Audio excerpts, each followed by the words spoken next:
നമ്മുടെ വീഡിയോ കണ്ടിട്ട് ഒരു ഫോളോവർ വിനീത എന്നാണ് പേര്. നാളത്തേക്ക് വേണ്ടിയിട്ട് ബീഫ് അച്ചാറ്, ചെമ്മീൻ അച്ചാറ്, ബീഫ് ഇന്താലു, ബീഫ് ഫ്രൈ ഒക്കെ ഓർഡർ വന്നിട്ടുണ്ടായിരുന്നു കേട്ടോ. ബീഫ് അച്ചാറും ചെമ്മീൻ അച്ചാറും ഞാൻ ഉണ്ടാക്കി വെച്ചിട്ടുണ്ട്. ബീഫ് ഫ്രൈ ഇപ്പം നാളെ ഉണ്ടാക്കിയാൽ മതിയല്ലോ. ബിന്ദാലു ആണെങ്കിലോ നമുക്ക് ഉണ്ടാക്കി വെക്കാണ്ടിരിക്കാൻ പറ്റില്ലല്ലോ. നാളത്തേക്കാകുമ്പോൾ കൂടുതൽ ടേസ്റ്റ് ഉണ്ടാവില്ല. അതിന് വേണ്ടി ഞാൻ ഇന്ന് വൈകുന്നേരം തന്നെ ഉണ്ടാക്കി വെച്ചിട്ടുണ്ടായിരുന്നു. പുള്ളിക്കാരത്തി 1.5 കിലോ ബിന്ദാലുവാണ് പറഞ്ഞേക്കണത്. ഞാൻ ബീഫിക്കാനോട് ഞാൻ പറഞ്ഞേ 1.5 കിലോ ബിന്ദാലുവിന് പറ്റിയ പീസ് കൊണ്ടുവന്നോന്ന് പറഞ്ഞു. നോക്കുമ്പോഴേ 2 കിലോ കൊണ്ടുവന്നേക്കണ്. ഞാൻ അയക്കാനോട് ഉറപ്പ് അയക്കാൻ പറഞ്ഞേ അങ്ങോട്ട് വെക്കുന്നു എന്നിട്ട് കൊടുക്കുന്നു പറഞ്ഞു. പിന്നെ ഒന്നും നോക്കിയില്ല. 2 കിലോങ്കിൽ 2 കിലോ എന്താ ബിന്ദാലുവിന് വേണ്ടിയിട്ട് ഇതേപോലെ പീസാക്കിയിട്ട് വേണം കേട്ടോ നമ്മൾ എടുക്കേണ്ടത്. കുഞ്ഞു കുഞ്ഞു പീസല്ല, വലിയ പീസാണ് ബിന്ദാലുവിന് വേണ്ടത്. ഞാനിപ്പോൾ കുക്കറിലിട്ടിട്ടാണ് കഷ്ണങ്ങൾ വേവിക്കാൻ പോകണം. അതും പറഞ്ഞ് കുറേ നേരം ഇട്ടൊന്നും വേവിക്കില്ല കേട്ടോ, ഒറ്റ വീസിൽ അടുപ്പിക്കുള്ളൂ ഞാൻ.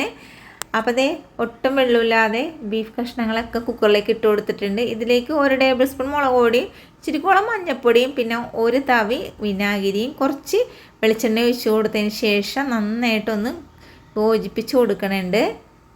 ഇത് റെസ്റ്റ് ചെയ്യാൻ വെക്കണമെങ്കിൽ വെക്കാം, പക്ഷെ ഞാൻ വെക്കല കേട്ടോ. ഞാൻ ഈ കടലപ്പണിയൊക്കെ കഴിഞ്ഞിട്ട് വൈകുന്നേരമാണ് ഇത് ഉണ്ടാക്കണം. ഇത് റെസ്റ്റ് ചെയ്യാനും കൂടെ വെച്ച് തരുമ്പോൾ പാതിരയും വീട്ടിലെത്തുമ്പോൾ അതുകൊണ്ടിട്ട് തന്നെ ഞാൻ എന്ത് ചെയ്ത് കുക്കറിൻ്റെ മൂടിയൊക്കെ വെച്ചിട്ട് ഒറ്റ വിസിലടുപ്പിച്ചെടുക്കുന്നുണ്ട്. അതിൻ്റെ ഇടയിൽ മസാലയ്ക്ക് വേണ്ടിയിട്ട് 3 തുടം വെളുത്തുള്ളി പിന്നെ അത് ഇത്രത്തോളം ഇഞ്ചി ഇട്ട് കൊടുത്തിട്ടുണ്ട്. അതേപോലെ തന്നെ 3/4 ടേബിൾ സ്പൂണ് കടുകും 1/2 ടേബിൾ സ്പൂൺ പെരിഞ്ചീരകം, എന്താ ഇതേപോലത്തെ സ്റ്റാറില്ലേ തക്കോലം, അത് പിന്നെ 2-3 കഷ്ണം പട്ട, പിന്നെ ജാതിപത്രയുടെ ഇത് എന്തെന്നാണ് 3 ഏലക്കായ, പിന്നെ വേണ്ടത് മുരിങ്ങയുടെ തൊലിയാണ്. ഇനി ഇതിലേക്ക് 1 പീസ് മുരിങ്ങത്തൊലിയാണ്. ഞാനപ്പോൾ എന്ത് ചെയ്തത് കണ്ടമുണ്ടൊക്കെ അരിഞ്ഞിട്ട് കൊടുക്കണ്ട, അല്ലെങ്കിൽ അല്ലേ മിക്സിയിൽ അങ്ങനെ തന്നെ ഇട്ടിട്ടുണ്ടെങ്കിൽ മിക്സി എനിക്ക് പണി തരും കേട്ടോ. ഇനി ഇതിൽ കുരുമുളകാണ് വേണ്ടത്. പക്ഷേ എൻ്റെ അടുത്ത് കുരുമുളക് പൊടി ഉണ്ടായിരുന്നുള്ളൂ. അപ്പുറത്തെ ഷൈജിൻ്റെ കടയിൽ പോയിട്ട് കുരുമുളക് ഉണ്ടാകുന്ന വെച്ചപ്പോൾ അവിടെയും കുരുമുളക് പൊടിയുള്ളൂ. പിന്നെ ഒന്നും നോക്കിയില്ലേ, അത് തന്നെ ഇട്ടിട്ട് ചെയ്തെടുക്കാമെന്ന് ഓർത്ത് അങ്ങനെ 2 തവി വിനാഗിരി ഒഴിച്ചിട്ടാണ് ഇത് അരച്ചെടുക്കാൻ പോണത്. വെള്ളമൊന്നും ചേർത്തൊന്നും അരച്ചെടുത്തേക്കല്ലേ കേട്ടാ. അപ്പോഴേക്കും ബീഫ് ഒറ്റ വിസിലൊക്കെ അടിച്ചിട്ടുണ്ടായിരുന്നു. വിസിലൊക്കെ പോയിട്ട് തുറന്ന് നോക്കിയപ്പോഴേതാ ബീഫും കഷ്ണങ്ങളൊക്കെ ഇതേപോലെ കണ്ണും മൂച്ചങ്ങാട് കിടക്കണുണ്ട് കേട്ടോ.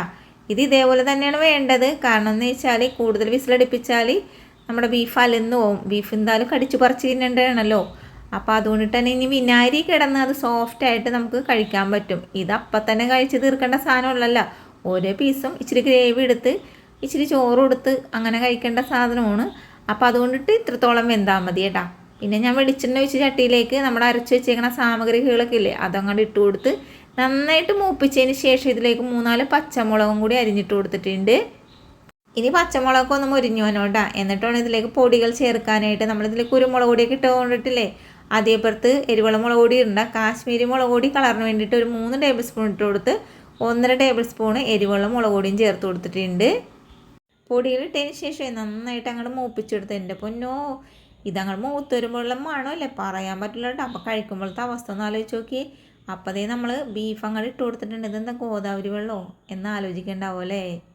ഇതൊന്നുമല്ല മക്കളെ, നമ്മുടെ ബീഫ് എന്തായാലും ഇതാ പുറകേ വരുന്നുണ്ട്.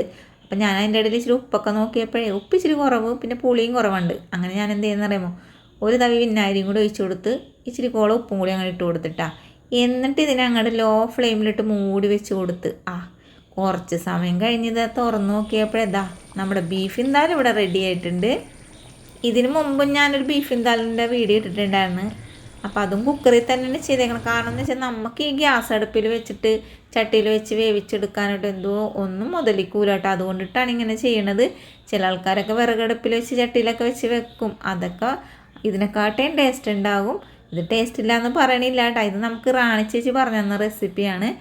1 കഷ്ണവും പിന്നെ ഇച്ചിരി ഗ്രേവിയും ചൂട് ചോറും കൂടി അങ്ങനെ കൂട്ടിക്കഴിച്ച് എൻ്റെ പൊന്നും മച്ചന്മാരെ പറയാൻ പറ്റില്ല കേട്ടോ. അത്രയും ടേസ്റ്റുള്ളൊരു ബീഫ് എന്തായാലുമാണിത്. അപ്പോൾ വീഡിയോ ഇഷ്ടപ്പെട്ടാൽ ഉണ്ടാക്കാൻ മറക്കരുത്, അതേപോലെ സപ്പോർട്ട് ചെയ്യാനും മറക്കരുത്. വീഡിയോ ഇത്ര നേരം കണ്ടതിന് താങ്ക് യു.